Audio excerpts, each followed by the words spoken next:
Many people who are not very interested in geography don't even know that Iran has a coastline.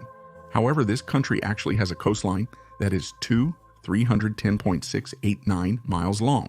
A long coastline stretches from the Caspian Sea in the north to the Persian Gulf and all the way to the Gulf of Oman in the south. But interestingly, along this coastline, there isn't a single major world-renowned coastal city. It doesn't have a flashy city like Dubai, Singapore, or Shanghai, nor a major port city like Karachi, Mombasa, or Muscat. That's why people don't know about Iran's coastlines.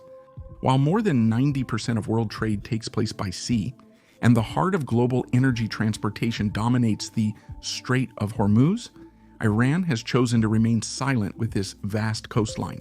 But why? Why? The answer to this question can't be found just on a map.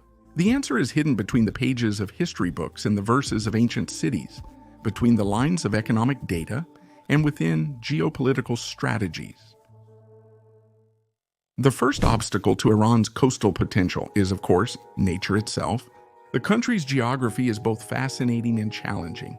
When you look at the map, the Caspian Sea coast may seem promising at first glance. However, this region is in the shadow of the Elburz Mountains. The narrow strip between the mountains and the sea is the only area left for urbanization. However, this strip is not suitable for large-scale settlements due to frequent landslides, swamps, soil conditions, and high humidity. Of course, there are bustling cities here like Resht and Bender Enzeli. These cities offer vibrant trade and social life on a local scale. However, their demographic size and infrastructure capacity are not sufficient to make them a metropolis like Baku, the pearl of the Caspian Sea on whose shore they are located. There is a potential squeezed between the mountains, the swamp, and the sea. The southern coasts of Iran have a vastly different geographical structure compared to the north, but they present an equally challenging landscape. The coastline stretching along the Persian Gulf and the Gulf of Oman stands out at first glance with its hot climate and vastness. However, this region has a geography that resists human settlement. In the summer months, unbearable temperatures reach levels that challenge human health and quality of life. The almost complete lack of drinking water sources not only makes life more difficult, but also requires expensive technological solutions. Methods such as water purification systems or desalination of seawater require high energy consumption and significant infrastructure investments, which hinder large-scale settlements. Moreover, most of the southern coasts have a rocky and arid structure. Flatlands required for settlement and construction are quite limited. The wide, sandy, and construction-friendly coastal areas that countries like the United Arab Emirates, Qatar, and Bahrain benefit from on the opposite shore are rarely found on Iran's southern coasts. Iran, like Turkey, is also an earthquake-prone country. Since its southern coasts are located on active fault lines, there is always a risk of facing major earthquakes. This creates factors that scare people, increase construction costs, and discourage investors. In other words, nature here acts as if to say, forget about building a city. Another reason why Iran has turned its back on the coast is the strategic orientation it has followed throughout history. The Persian Empire derived its power not from the seas, but from the land routes. The empire, which rose on the silk and spice roads connecting the east and the west, built its cities inland. For this reason, an inland city like Isfahan, which is still a fascinating place today, became a capital both politically and economically. Cities like Tabriz, Shiraz, and Ray became centers of trade, culture, science, and craftsmanship by connecting to the vibrant arteries of the silk and spice roads. The sea, on the other hand, remained just a borderline, an edge that had to be crossed in this picture. In fact, sometimes it was even seen as a threat. It was never the center, never became a point of attraction. As time went by, the world changed. Especially the Western European states set out to the seas to break the main trade routes of the world, the Silk Road and the Spice Road, which were mostly controlled by Muslims. The Portuguese, the Dutch, and the English began to cross the oceans and establish colonies on distant continents. In the 15th century, the world was being reshaped through the seas. While developments that changed history were taking place at sea, the states in history that were the predecessors of today's Iran remained inward-looking. At the root of this was not only technical inadequacies, but also a historically distant attitude toward the sea. Because the coasts, especially around the Basta Gulf, were open and defenseless against the attacks of colonial powers. Investing in ports meant taking risks. However, expanding the inland cities was both safer and in line with historical tradition. Even during the Qajar and Pahlavi periods, this tendency did not change. This land-centered vision, shaped throughout history, formed the basis of Iran's geopolitical strategy. 20. In the 20th century, while countries with coastlines grew and became stronger through their port cities, Iran only tried to connect its inland cities with railways and highways. Ports, on the other hand, remained merely logistical points used only for import and export. They were never able to become the heart of urban life. All these historical and geographical choices eventually became ingrained in Iran's cultural structure. For Iranians, mountains, valleys, and gardens, rather than seashores, became the ideal places for life.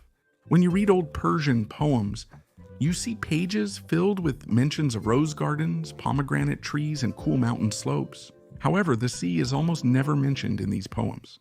There is neither longing nor admiration for it.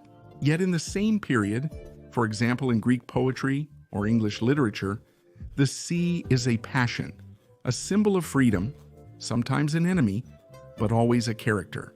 For Iran, the sea is most often a silent horizon.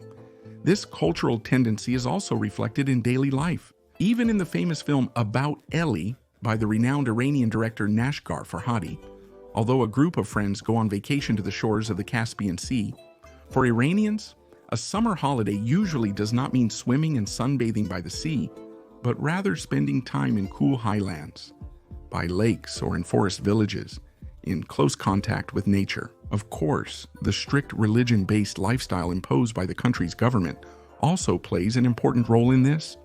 For this reason, coastal cities have not been a dream for the people, but have generally been perceived as temporary stops, mandatory duty stations, or logistics centers.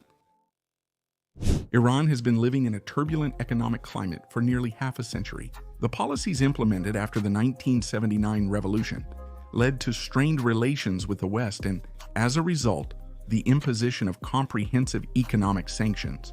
These sanctions have greatly restricted Iran's access to the global financial system. Foreign investors often hesitated even to set foot in the country, let alone carry out major projects in the coastal cities. However, today, coastal metropolises like Dubai, Doha, or Singapore have flourished precisely thanks to foreign investment and global integration. During this process, the revenues from Iran's oil and gas resources were largely directed toward domestic needs and existing infrastructure. Coastal cities remained places where urgent logistics and energy needs were met, rather than sites of major projects. Creating semi-independent economic zones and establishing free trade areas to attract global capital, as seen in examples like Dubai, Qatar, or Abu Dhabi on the opposite shores, did not align with Iran's governance model and political priorities. For this reason, ports like Bandar Abbas only functioned as export points. They could not be transformed into centers of tourism, technology, or culture. Moreover, Iran's coastline, particularly near the Strait of Hormuz, is situated at a highly sensitive geopolitical location. The military buildups in the Gulf, diplomatic tensions, and regional conflicts turn these coasts into potential crisis zones rather than centers of attraction.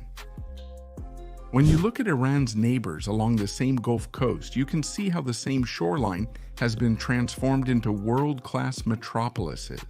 Dubai, which was a small fishing village in the 1990s, is today a global center with its skyscrapers, artificial islands, and world-class infrastructure. Even cities like Abu Dhabi, Doha, and Kuwait have managed to turn their coastlines into showcases.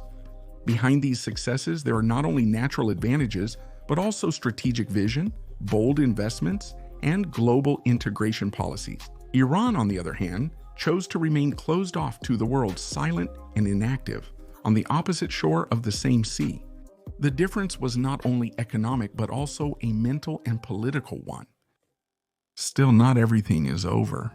The Chabahar port in Bandar Abbas is the most important example that keeps hopes for the future alive.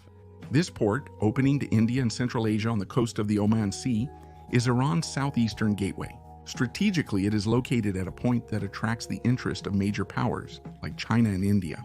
If bureaucratic obstacles are removed, investments are accelerated, and political stability is ensured, Bandar Abbas can become not just a city living for a port, but a model of urban development. In addition, progress in areas such as climate-friendly urbanism, renewable energy investments, and sustainable water technologies can make Iran's coasts more livable. Harsh natural conditions can be balanced with technology. Cultural transformation is also possible over time. As new generations interact more with the world, marine life and coastal living may find a greater place in the imagination of Iranians. Iran's coasts are quiet, but they are not empty. This coastline, woven by history, geography, culture, and politics, still holds tremendous potential. If this potential is set in motion one day, new cities may emerge on Iran's coast, and even brand new spots may shine on the world map. But until then, this 2,500-kilometer coastline will continue to face a big question. What if this time we turn to the sea